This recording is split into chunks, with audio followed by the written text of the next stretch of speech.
Bismillahirrahmanirrahim. Assalamualaikum warahmatullahi wabarakatuh. Alhamdulillahirabbil alamin wa bihi nasta'inu ala umurid dunya waddin. Wassalatu wassalamu ala asyrafil mursalin wa ala alihi wa sahbihi ajma'in, amma ba'du. Raditu billahi rabba wa bil islami dina wa bi Muhammadin nabiyya wa rasulah. Allahumma rabbana zidna ilma warzuqna fahma. Allahumma arinal haqqa haqqan warzuqna ittiba'ah wa arinal batila batilan warzuqna ijtinabah waj'alna mimman yastami'una alqawla fayattabi'una ahsanah wadkhilna bi rahmatika fi ibadika sholihin. Hadirin rahimani wa rahimakumullah, mari kita kembali bersyukur pada Allah atas segala limpahan nikmat dan karunia Allah pada kita. Alhamdulillah, dengan izin Allah Subhanahu wa taala kita dimudahkan untuk melaksanakan sholat maghrib secara berjamaah. Mudah-mudahan Allah terima amal yang kita kerjakan. Salat dan salam semoga selalu tercurah kepada baginda Rasul sallallahu alaihi wasallam sebagai suri teladan kita, qudwatun hasanah kita. Mudah-mudahan kita semua yang hadir pada kesempatan ini dimudahkan Allah untuk terus berupaya menghidupkan sunnah-sunnah Rasulullah dalam kehidupan kita. Mudah-mudahan nama-nama kita dan orang-orang yang kita cintai mendapat syafaat dari Rasulullah sallallahu alaihi wasallam. Mengawali kajian pada malam hari ini, tema kita hukum jihad antara fardu kifayah dan fardu ain. Kita awali dengan al-basmalah bersama-sama. Bismillahirrahmanirrahim. Bapak Ibu yang dirahmati Allah Subhanahu wa taala, sebagaimana kita ketahui kalau kita berbicara jihad, maka jihad itu bukan hanya sekedar berperang atau mengangkat pedang, mengangkat senjata lalu pergi ke medan pertempuran. Karena jihad itu memang banyak sekali bidangnya. Ada jihad seorang ayah yang keluar dari rumahnya mencari nafkah, itu jihad. Seorang yang keluar dari rumahnya menuntut ilmu, itu jihad. Kata Rasulullah sallallahu alaihi wasallam, man kharaja fi talabil ilmi fahuwa fi sabilillahi hatta yarji'. Barang siapa yang keluar dari rumahnya untuk menuntut ilmu, maka dia sedang berjihad di jalan Allah sampai dia pulang. Termasuk kita yang duduk kajian ini juga bagian daripada itu. Lalu ada seorang ibu yang hamil. Rasulullah sallallahu alaihi wasallam bersabda, ketika ibu ini meninggal saat melahirkan putrinya atau melahirkan anaknya, maka dia meninggal sebagai jihad fisabilillah. Artinya dia syahid Allah Subhanahu wa taala. Banyak sekali bidang. Walau demikian para ulama memang secara spesifik ketika membahas jihad dalam Al-Qur'an itu berperang. Itu berperang.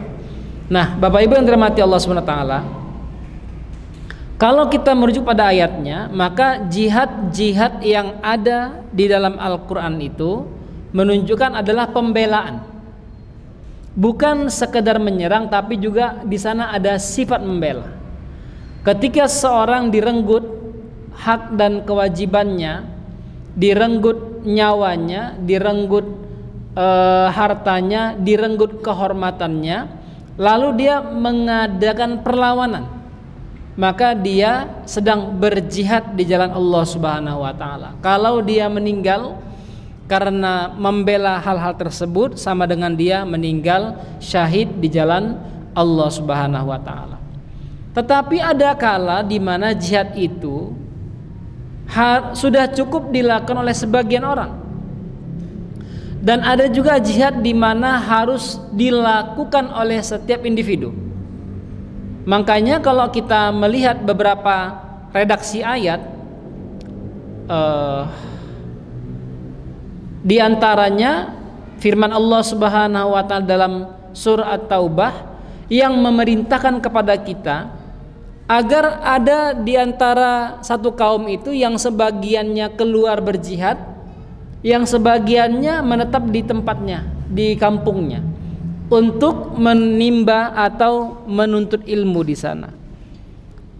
Karena memang baik membela dengan menyerang atau membela dengan mempertahankan. Layaknya kita main bola itu ya. Ada satu sisi kita menyerang, ada yang mempertahankan. Maka sama dengan itu juga jihad itu ada orang yang harus keluar, ada orang yang harus bertahan. Karena kalau semua laki-laki keluar berjihad lalu qadarullah meninggal semuanya, tidak ada yang menetap di sana, maka ini semakin berbahaya. Atau semuanya sibuk berjihad. Kalau kita contohkan pasca meninggalnya Rasulullah sallallahu alaihi wasallam, dilantik Abu Bakar sebagai khalifah. Lalu Rasulullah melantik Khalid bin Walid untuk ekspansi ke ke wilayah utara. Jadi dari Madinah ekspansi terus ke Jazirah Arabia sampai ke Palestina. Dan itu memakan waktu sampai 3 tahun lamanya. Kebayang nggak Bapak Ibu? Jihad itu sampai 3 tahun. Kalau seandainya laki-laki berjihad, dan jangan kita mungkin buat spekulasi bahwa kan bisa kita menuntut ilmu pas berjihad, nggak ada waktu. Makanya di antara sahabat yang paling sedikit hafalan Qurannya tuh Khalid bin Walid. Kenapa? Karena waktunya habis untuk berjihad terus. Kapan dia mulai istirahat? Setelah dicopot oleh Umar bin Khattab radhiyallahu anhu. Umar naik, lalu keluar surat. Kalau kita bilang itu adalah surat keputusan presiden, menurunkan Khalid bin Walid dari panglima dan melantik Abu Ubaidah menjadi panglima perang. Setelah dia turun jadi pasukan biasa, apa kata Khalid bin Walid? 3 tahun saya jadi panglima, baru hari ini saya bisa buka Al-Quran. Kebayang gak Pak? Ya, 3 tahun itu susah buka Al-Quran. Kenapa? Karena sibuk mengatur strategi peperangan itu. Makanya kalau seandainya kaum muslimin berjihad semuanya, gak ada orang yang menetap di kampungnya untuk menuntut ilmu, maka akan terjadi kebodohan yang luar biasa dahsyat di suatu kampung. Gak ada orang berilmu yang mengatur perpolitikan, gak ada orang berilmu yang mengatur perdagangan, gak ada orang berilmu tempat mengadu orang-orang kepada tentang Islam kepada orang tersebut. Artinya akan terjadi krisis ilmu dan keagamaan yang begitu dahsyat. Makanya Bapak Ibu yang dirahmati Allah Subhanahu wa taala, ada masa di mana jihad itu fardu kifayah, ada masa jihad itu adalah fardu ain. Jihad bukanlah kewajiban bagi setiap orang muslim secara individu, tapi fardu kifayah. Artinya jika ada sekelompok orang melaksanakan jihad dan mereka bisa mengusir musuh, maka yang lain tidak berkewajiban lagi. Ada beberapa hal yang diwajibkan kepada setiap muslim orang per orang, seperti beriman. Lalu yang kedua, memahami cara bersuci dengan baik. Selanjutnya, memahami cara sholat dengan baik, memahami zakat, memahami puasa, memahami haji, dan lain sebagainya. Bahasa memahami ini, sebagaimana yang pernah kita sentuh dulu di awal-awal kajian kita butuh hanya memahami bahwa ada perintahnya, ada ayatnya, ada hadisnya. Sedangkan hafalnya nggak harus. Hafalnya biar kerjaan ulama saja. Tapi kita harus memahami bahwa saya sholat itu ada dalilnya. Kalau saya sholat lalu saya ruku ada dalilnya, tapi saya nggak hafal apa dalilnya, tapi saya tahu ada dalilnya. Itulah namanya memahami. Dan itu kita wajib hukumnya. Termasuk membaca Al-Quran dengan baik. Hukumnya adalah fardu ain. Nggak harus kita hafal hukum-hukumnya, tetapi kita mampu membaca dengan baik. Kita orang Islam, kita harus bisa membaca tuntunan hidup kita yang berupa wahyu ilahi dari Allah Subhanahu wa taala. Bapak Ibu yang dirahmati Allah Subhanahu wa taala, hal-hal yang tadi kita sebutkan wajib dilaksanakan oleh setiap orang muslim dan mereka tidak boleh mengabaikannya. Kalau diabaikan berarti maka dia akan berdosa secara individu. Adapun hal-hal yang diwajibkan kepada sebagian muslim saja yang kemudian dinamakan fardu kifayah, diantaranya satu yang bersifat keagamaan, misalnya ilmu, belajar menerangkan hukum syubhat, menjawab isu-isu yang dilontarkan kepada Islam, sholat jenazah, mendirikan jamaah sholat, azan dan lain sebagainya. Kalau ada di satu kampung saking krisisnya ilmu sampai ada orang Islam meninggal lalu tidak dimandikan, tidak dikafani, tidak disolatkan, maka satu kampung berdosa.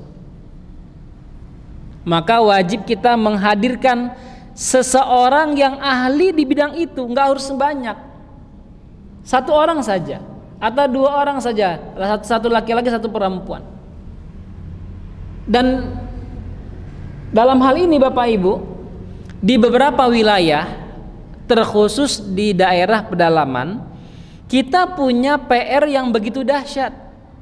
Mohon izin saya contohkan. Salah satunya diantaranya adalah desa binaan kami di Pacitan, Pak. Tahun 2013 sampai 2018 tidak ada pemandi jenazah perempuan, Pak. Lalu saya tanya, yang mandiin siapa? Yang mandiin perempuan juga tapi diawasi sama laki-laki. Kaget saya, Pak. Kaget saya, Pak. Saya bilang nggak boleh, haram hukumnya. Saya bilang gitu, Pak. Akhirnya saya sampaikan supaya perempuan-perempuan itu diajari caranya. Lalu setelah itu nggak boleh lagi laki-laki itu ikut di situ mandikan. Ngeri, Pak. Mungkin kita pernah mendengar cerita atau berita di daerah Kalibawang agak ke atas lagi Bapak Ibu, yang di sana ada mayoritas Buddha. Na'udzubillah min dzalik. Nggak jarang itu orang Islam meninggal lalu tata caranya tata cara Buddha, Pak. Di Yogyakarta itu, Pak. Di daerah Kalibawang ke atas Kulon Progo sana. Saya nggak tahu sampai sekarang apakah masih berlanjut, karena berita itu saya dapat 2017, Pak. Pelik sekali. Artinya ini perlu kita menjadi pelopor bagaimana hal-hal yang seperti ini bisa kita tangani dengan sebaik-baiknya. Alhamdulillah masalah sholat berjamaah kita udah insya Allah udah istiqomah. Walaupun mungkin kita masih punya PR dalam hal ini, tapi yang perlu kita pahami bahwa hal-hal tadi yang kita sampaikan untuk menerangkan tentang syubhat, belajar ilmu sampai mendalam, itu adalah fardu kifayah. Kita kalau dulu pas dalam kitab fikih aulawiyat yang ditulis oleh Syekh Yusuf Qaradawi, beliau sampaikan kalau misalnya skalanya Sido Arum ini desa ya Pak ya, kelurahan ya, kelurahan Sido Arum ini terjadi penyakit di sana, lalu tidak ada dokter, maka satu desa itu wajib untuk memfasilitasi anak daerah untuk belajar di kedokteran. Kalau tidak ada dokter di sana, maka satu kampung berdosa. Sama dengan menghadirkan seorang hafiz Quran di satu desa. Hukumnya fardu kifayah. Satu orang aja ada, maka selesai kewajiban kita. Tapi kalau tidak ada, dari ribuan orang ini tidak ada yang hafiz Quran, satu orang pun, maka satu kampung berdosa di sisi Allah Subhanahu wa taala. Bapak Ibu yang dirahmati Allah Subhanahu wa taala, kita masih membicarakan apa saja yang menjadi fardu kifayah. Tadi yang bersifat keagamaan. Yang kedua adalah yang berhubungan dengan perbaikan sistem kehidupan. Misalnya pertanian, industri, kedokteran, dan lain sebagainya yang bila tidak ada dalam umat Islam, maka akan terjadi masalah dalam urusan agama dan kehidupan dunia. Kalau dulu jika tidak ada pandai besi, maka berdosa satu kampung, Pak. Kenapa? Nggak ada yang buat pedang, Pak. Sekarang kalau di satu kampung atau satu daerah, nggak ada anak daerah yang mampu membuat senjata nuklir, tidak mampu teknologi, maka satu kampung berdosa, Pak. Dan mohon maaf, jangan kita tafsirkan teknologi itu bisa main gadget, bisa main YouTube, bisa main Instagram, bukan itu. Tapi teknologi di bidang nuklir misalnya, teknologi di bidang komputer, di bidang software dan sebagainya, perangkat lunak dan sebagainya. Kita butuh orang-orang itu sekarang. Kita nggak butuh lagi orang yang pandai besi, banyak itu Pak pandai besi sekarang. Kita kemana aja insya Allah bisa temuin. Tapi orang yang ahli di bidang teknologi itu kita jadi PR. Jangan sampai ada orang Islam terjadi krisis pada orang Islam karena tidak ada yang mampu menguasai hal tersebut. Termasuk di bidang industri pertanian, ya. Kalau sekarang kita ribut dengan 9 naga, Bapak Ibu. Kalau saya nggak begitu pandangannya. Kita hadirkan orang yang sekali ber9 naga, Pak. Begitu. Nggak usah kita ribut-ribut, perekonomiannya dihancurkan, dirusak. Kita hadirkan orang yang memiliki kekuatan seperti 9 naga itu. Ini masalahnya ada orang kaya baru, kita iri, Pak. Iri kita. Ini saya bukan promosi. Ada di Indonesia ini baru launching perusahaan, namanya perusahaan Abi. Salah satu usahanya adalah Almas Chicken Food. Itu Pak ya. Awal berdiri Pak, buka cabang 120 cabang Pak. Di Jogja ini dua cabangnya. Tokonya gede-gede Pak. Saya melihat pengusaha-pengusaha seperti ini, saya bilang ini keren sekali Pak. Kenapa? Yang kerja di dalamnya anak-anak orang Islam. Dan mereka punya standar, yang kerja ini wajib pakai jilbab, wajib sholat ke masjid, wajib untuk ikut ngaji Pak, ada pembinaannya. Kebayang nggak kita misalnya ada pengusaha-pengusaha lainnya yang punya toko sampai ratusan Pak, lalu dia memiliki standar pekerjaan pegawai yang keren begitu Pak, maslahatnya luar biasa Pak. Kalau dulu saya tahun 2013, kalau sekarang saya nggak ikut perkembangannya. Kalau Bapak Ibu tahu rumah makan sederhana Pak, 2013 beliau diwawancarai ownernya, baru membuka yang ke 130 cabang rumah makan Padang sederhana Pak. Mudah-mudahan juga punya standar yang baik Pak. Yang seperti ini perlu disupport. Mudah-mudahan dari Masjid Al-Aman ada pengusaha-pengusaha yang seperti ini Pak, disupport dia. Jangan orang lagi maju naik malah kita iri-iri Pak, nggak boleh. dia disupport. Kenapa? Dia menjadi bagian daripada orang yang diharapkan bisa membantu banyak kaum muslimin. Bapak Ibu yang dirahmati Allah Subhanahu wa taala, fardu kifayah yang ketiga adalah tentang hal-hal yang disyaratkan dengan adanya pemimpin negara. Misalnya jihad dan penegakan hudud, karena hal ini merupakan hak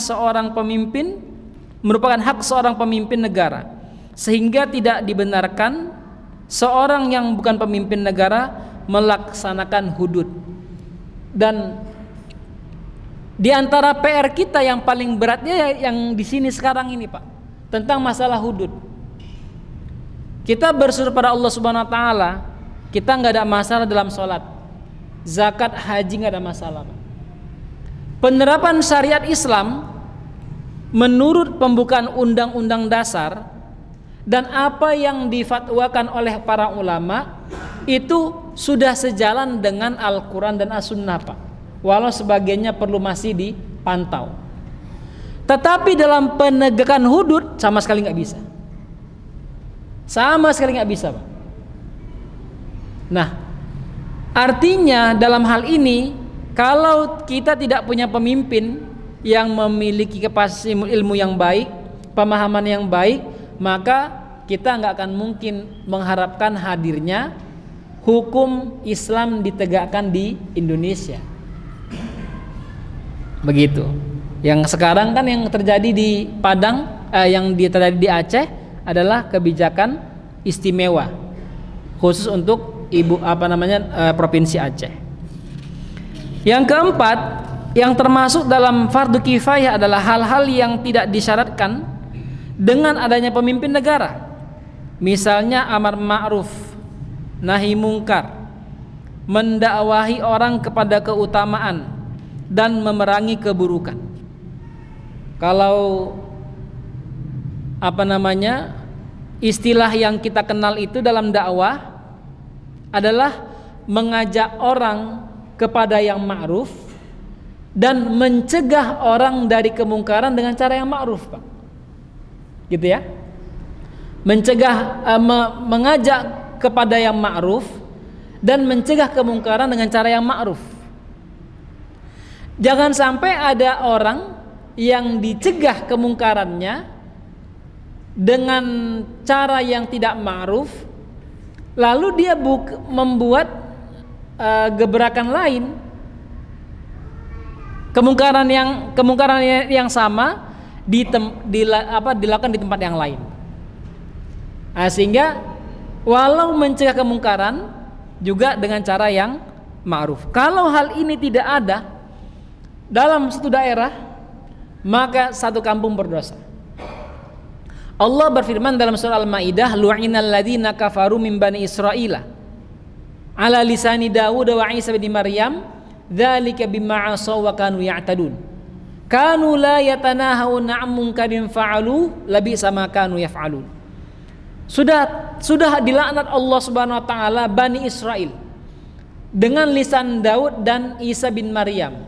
Hal tersebut karena mereka tidak mencegah kemungkaran yang dilakukan di hadapan mereka.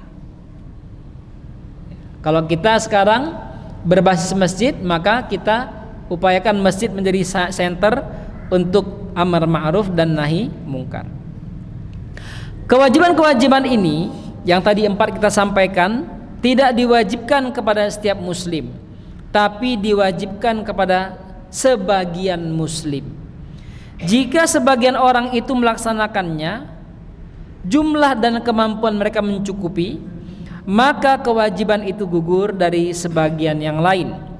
Namun jika tidak ada yang melaksanakannya, maka semua orang berdosa.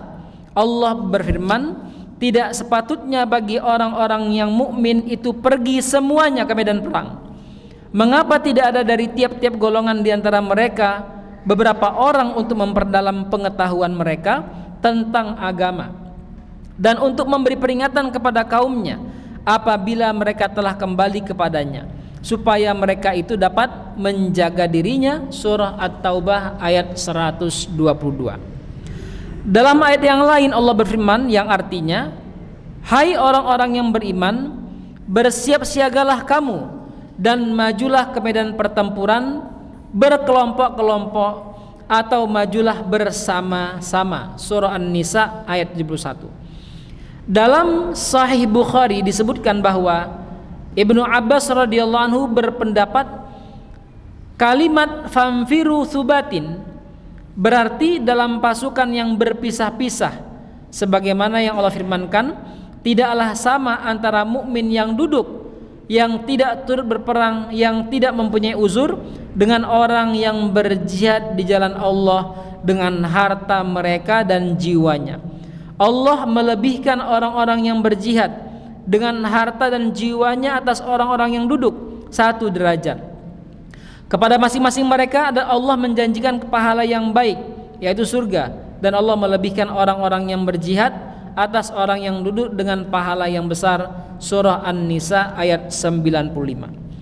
Imam Muslim meriwayatkan dari Abu Sa'id Al-Khudri, beliau berkata, anna Rasulullah sallallahu alaihi wasallam ba'atha ba'than ila Bani Lahyan min Hudzailin faqala liyan ba'ith min kulli rajulaini ahaduhuma wal ajru bainahuma. Rasulullah pernah mengirim pasukan kepada Bani Lahyan dari Huzail. Beliau berkata, datanglah kepadaku 1 orang dari tiap 2 orang dan pahalanya akan didapatkan keduanya. Sebenarnya semuanya mau ikut, tapi nggak boleh. Jadi kalau ada 2 orang, 1 berangkat. Ada 20 orang, 10 orang berangkat, 10 orang menetap, dan pahalanya dibagi 2. Ya, pahalanya dibagi 2. Karena kedua-duanya memiliki posisi yang strategis. Seandainya diwajibkan kepada setiap orang, pastilah kemaslahatan dunia yang lain akan terganggu. Maka yang benar adalah hal itu harus dilakukan oleh sebagian orang saja. Selanjutnya, kapan jihad menjadi fardu ain? Jihad bisa berubah menjadi fardu ain hanya dalam kondisi tertentu. Di antaranya, yang pertama, seorang mukallaf sudah berada di barisan pasukan. Dalam kondisi ini menjadi kewajiban baginya pribadi untuk berperang. Allah berfirman, hai orang-orang beriman, apabila kamu memerangi pasukan, maka berteguh hatilah kamu. Artinya nggak boleh mundur. Sudah berada di pasukan, maka nggak boleh mundur. Nggak boleh bilang, ya Rasulullah, wahai Panglima, mohon maaf, aneh duduk aja deh nuntut ilmu di rumah. Nggak boleh.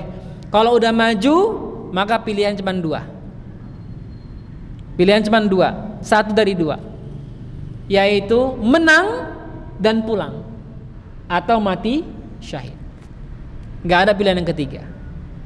Orang-orang yang sudah berada di medan pertempuran lalu pulang, maka mereka langsung kena stempel para munafik. Ya, stempel para munafik dari Allah Subhanahu wa taala. Dalam ayat yang lain Allah berfirman, hai orang-orang yang beriman, apabila kamu bertemu dengan orang-orang yang kafir yang sedang menyerangmu, maka janganlah kamu membelakangi mereka atau mundur. Makanya kalau kita ingat Bapak Ibu, mungkin sudah dibahas oleh Ustadz Ridho yang mengisi kajian sirah, kisah tentang perang Uhud yang keluar dengan jumlah 1000 orang, lalu mundur 300 orang gara-gara hasutan Ubay bin Salul. Ya. 3 orang ini langsung kena stempel para munafik dari Allah Subhanahu wa taala. Kenapa? Karena sudah keluar lalu mundur dari peperangan.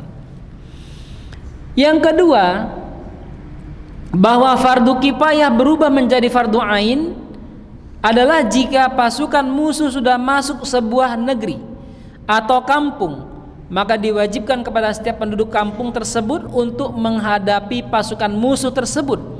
Tidak dibolehkan bagi seorang dari mereka meninggalkan kewajibannya menghadapi pasukan musuh. Jika memang pasukan musuh hanya bisa dikalahkan dengan bersatunya penduduk negeri tersebut. Maka tidak boleh ada yang bersembunyi kecuali dia untuk mengatur strategi. Misalnya peperangan yang terjadi di Gaza, ya, mereka bersembunyi di bawah tanah tetapi tidak keluar dari tempatnya, tidak keluar dari daerah Gaza, mereka ada di bawah tanah. Maka mereka mengatur strategi untuk menjatuhkan musuh secara gerilya satu persatu. Allah berfirman, hai orang-orang yang beriman, perangilah orang-orang kafir yang di sekitar kamu itu. Orang-orang kafir yang menyerang, bukan orang-orang kafir yang berdamai. Kalau ada orang Islam menyerang orang kafir yang dalam perdamaian, maka dia dihukumi oleh hukum Islam. Kalau dia membunuh orang kafir zimmi yang berdamai, maka orang Islam yang membunuh orang kafir tersebut wajib dikisos dengan dibunuh juga. Maka tidak ada kewajiban seseorang melakukan jihad dengan bom bunuh diri, misalnya di Bali misalnya, dengan atas nama jihad. Saya jihad untuk memerangi orang-orang kafir. Kenapa? Mereka buat kerusakan di tempat saya. Nggak boleh. Nggak boleh. Ini pemahaman yang keliru, pemahaman yang salah. Ya, bom Kuningan, bom di Polres dan sebagainya, bom di gereja dan sebagainya, atas nama jihad nggak boleh. Kenapa? Karena tidak ada sebab apapun yang membuat seorang itu melakukan jihad fardu ain. Maka walaupun dia meninggal setelah berhasil membom beberapa orang, tetap dia tidak dihitung jihad fisabilillah. Hati-hati, ya, jangan sampai membuat pemahaman yang keliru. Yang ketiga, fardu kifayah berubah menjadi fardu ain jika seorang pemimpin negara memobilitasi seseorang untuk berperang, maka orang tersebut tidak mempunyai pilihan untuk menolak.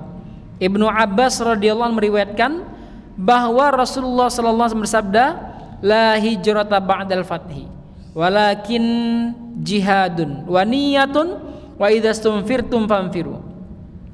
Tidak ada hijrah antara tempat setelah penaklukan kota Mekkah. Yang ada adalah jihad dan niat. Jika kalian diperintahkan untuk pergi jihad, maka pergilah kalian. Ketika membuka kota Syam, kaum muslimin dikepung sebanyak 300.000 pasukan Romawi. 300.000. Kaum muslimin hanya berjumlah 30.000. Dahsyat ya Pak ya. Lalu Abu Ubaidah ngirim surat kepada Amirul Mukminin Umar bin Khattab supaya mengirimkan pasukan tambahan. Apa yang dilakukan oleh Umar bin Khattab? Memerintahkan Qa'qa', namanya sahabat Qa'qa', saya kirimkan kepada anda Qa'qa', dia satu orang laki-laki berkaliber 1.000 orang laki-laki. Ini Pak ya. Jadi yang dikirim Qa'qa' Pak, satu orangnya berkaliber 1.000 orang. Jadi nggak main-main. Kalau diperintahkan langsung berangkat, berubah menjadi fardu ain. Maknanya jika kalian diminta oleh pemimpin untuk memerangi musuh, maka wajib hukumnya menaati perintah tersebut. Allah berfirman, hai orang-orang yang beriman, apakah sebabnya apabila dikatakan kepadamu berangkatlah untuk berperang pada jalan Allah, kamu merasa berat dan ingin tinggal di tempatmu, Apakah kamu puas dengan kehidupan di dunia sebagai ganti kehidupan di akhirat? Padahal kenikmatan hidup di dunia ini dibandingkan dengan kehidupan di akhirat hanyalah sedikit. Sewaktu perang Ahzab, Bapak Ibu, sewaktu perang Ahzab, kita tahu perang Ahzab ini kaum muslimin di Madinah dikepung oleh dua massa yang besar. Yang pertama, pasukan musyrikin Makkah berada di wilayah selatan, lalu pasukan Yahudi berada di wilayah utara. Pasukan besar, Pak. Perang Ahzab ini terjadi di musim dingin.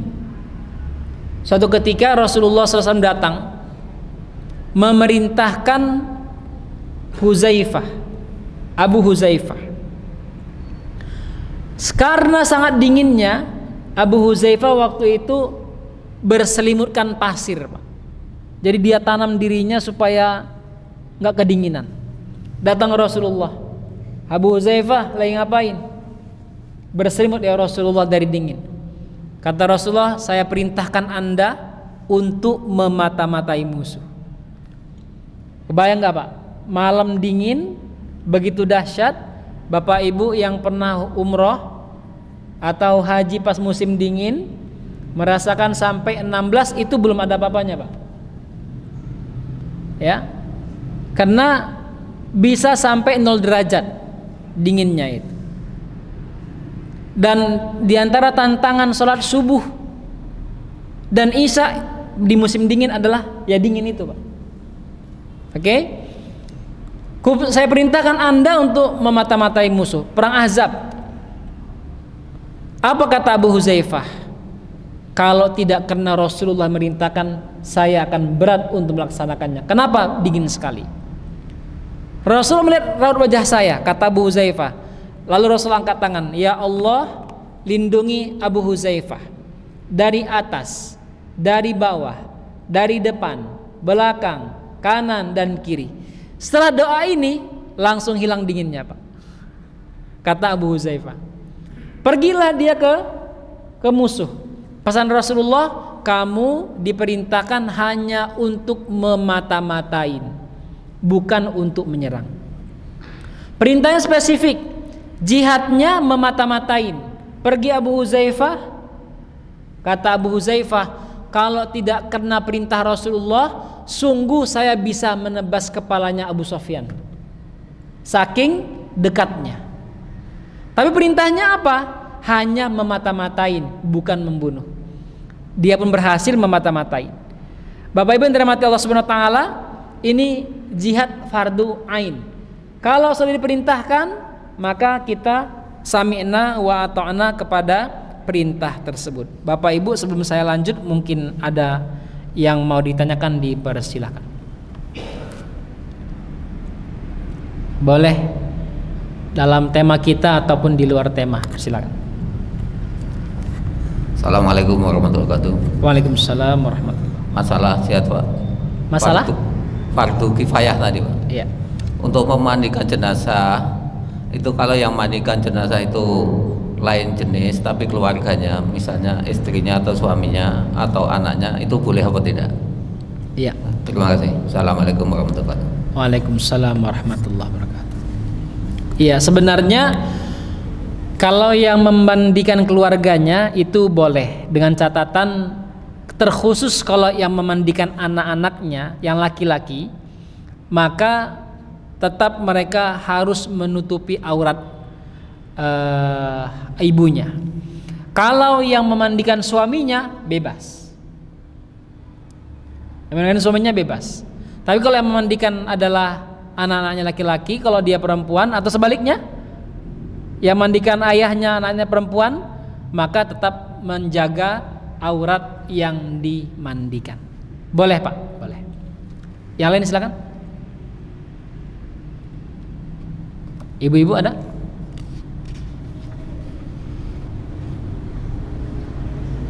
Baik, kita lanjut Bapak Ibu. Kalau tidak ada,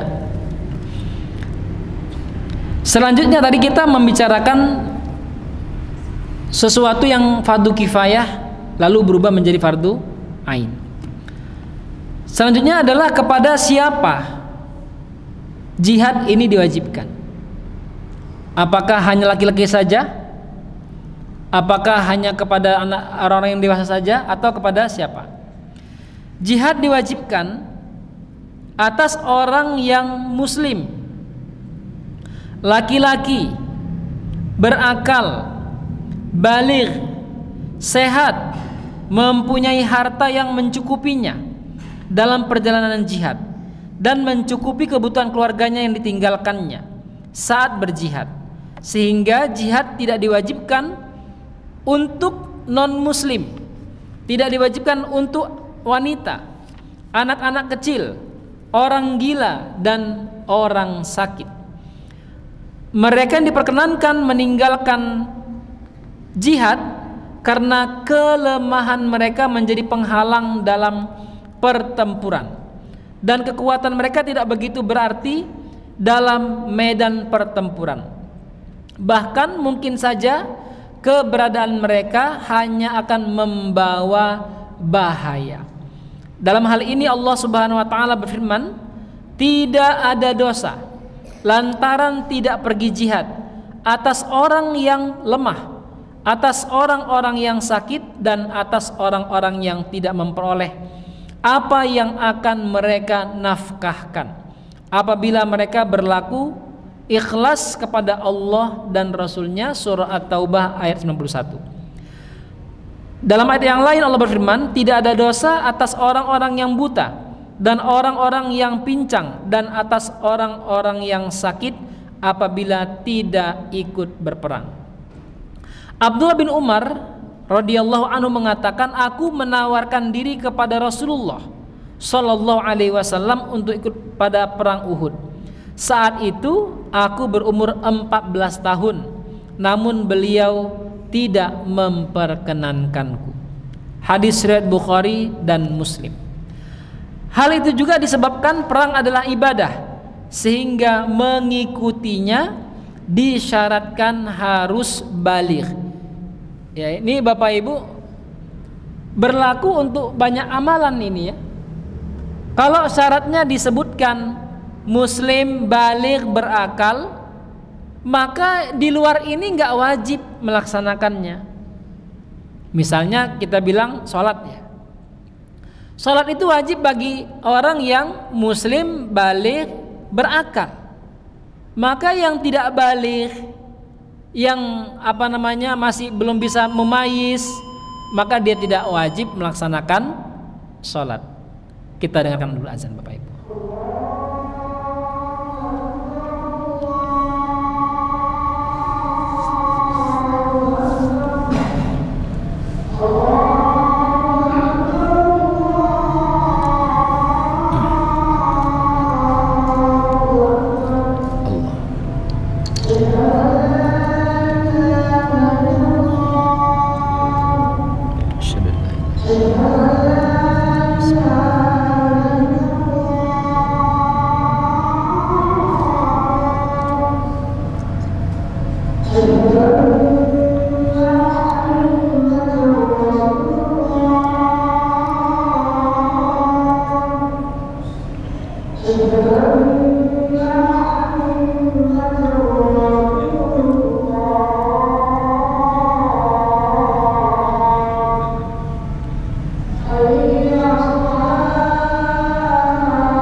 kita lanjut Bapak Ibu. Nah, tadi kita sebutkan bahwa kalau dalam suatu ibadah sudah disampaikan ada syarat-syaratnya, maka mereka yang tidak termasuk dalam syarat-syarat tersebut tidak wajib melaksanakan ibadah tersebut. Imam Ahmad dan Imam Bukhari meriwayatkan dari Ibunda Aisyah radhiyallahu anha, beliau bertanya kepada Rasulullah SAW, "Wahai Rasulullah, apakah para wanita juga diwajibkan melakukan jihad?" Beliau menjawab, "Jihad yang tidak ada peperangan di dalamnya, yaitu haji dan umrah." Dalam sebuah riwayat disebutkan, tapi jihad yang paling utama adalah haji dan umrah bagi perempuan. Imam As-Suyuti dalam kitabnya Durrul Mansur dan Imam Al-Wahidi meriwayatkan dari Mujahid, beliau berkata, Ummu Salamah bertanya, "Wahai Rasulullah, kaum pria pergi berperang sedangkan kami tidak. Kemudian kami juga mendapatkan setengah bagian mereka dalam warisan. Maka Allah menurunkan firman-Nya, dan janganlah kamu iri hati terhadap apa yang dikaruniakan Allah kepada sebagian kamu lebih banyak dari sebagian yang lain. Karena bagi orang laki-laki ada bagian daripada apa yang mereka usahakan, dan bagi para wanita pun ada bagian dari apa yang mereka usahakan. Dan mohonlah kepada Allah sebagian dari karunia-Nya, sungguhnya Allah Maha mengetahui segala sesuatu." Ketika syarat-syarat jihad ini dipenuhi, maka seorang wajib untuk ikut berjihad, kecuali yang pertama adalah jika posisinya dia seorang anak. Jika dia seorang anak, maka dia harus minta izin ke orang tuanya. Jika jihadnya itu adalah jihad sunnah, siapa yang mau ikut, nah begitu, maka ikutlah. Tetapi kalau jihadnya wajib, maka seorang anak tidak harus meminta izin dari orang tuanya. Tetapi dahsyatnya, kalau berkaitan dengan utang, maka seorang yang akan berangkat untuk jihad wajib minta izin dari orang yang dia utangi. Ya Pak ya? Dahsyat ini Pak, utang ini Pak. Orang yang sedang berutang tidak boleh berjihad dalam jihad sunnah kecuali dengan seizin pemberi utang, atau dengan barang jaminan, atau dengan seorang penjamin. Dalam riwayat Imam Ahmad dan Muslim disebutkan sebuah hadis, Abu Qatadah bertanya kepada Rasulullah, "Wahai Rasulullah, apakah jika aku terbunuh di medan jihad, apakah hal itu bisa menghapus semua kesalahanku?" Rasulullah SAW menjawab, "Benar, jika engkau sabar, mengharap pahala dari Allah, tetap maju dan tidak lari ke belakang, kecuali jika engkau berutang. Karena sungguhnya malaikat Jibril pernah mengatakan hal itu kepadaku." Jadi sebelum berangkat pastikan utang-utang lunas. Dan kita pernah baca hadis dulu Pak mengenai muamalah. Ada orang yang syahid di medan pertempuran, tetapi Rasulullah tidak menyolatkannya karena dia masih terlilit utang. Begitu Bapak Ibu untuk hari ini. Semoga Allah rahmati kita pemahaman tentang fardu kifayah dan fardu ain tadi, terkhusus masalah jihad di jalan Allah Subhanahu wa taala. Mudah-mudahan bisa menjadi ilmu dan amal untuk kita semuanya. Mari kita sempurnakan pertemuan ini dengan sama-sama membaca alhamdulillah dan doa kafaratul majlis. Alhamdulillahalamin, subhanakallahumma bihamdika asyhadu an la ilaha illa anta astaghfiruka wa atubu ilaik. Wal afu minkum. Wassalamualaikum warahmatullahi wabarakatuh.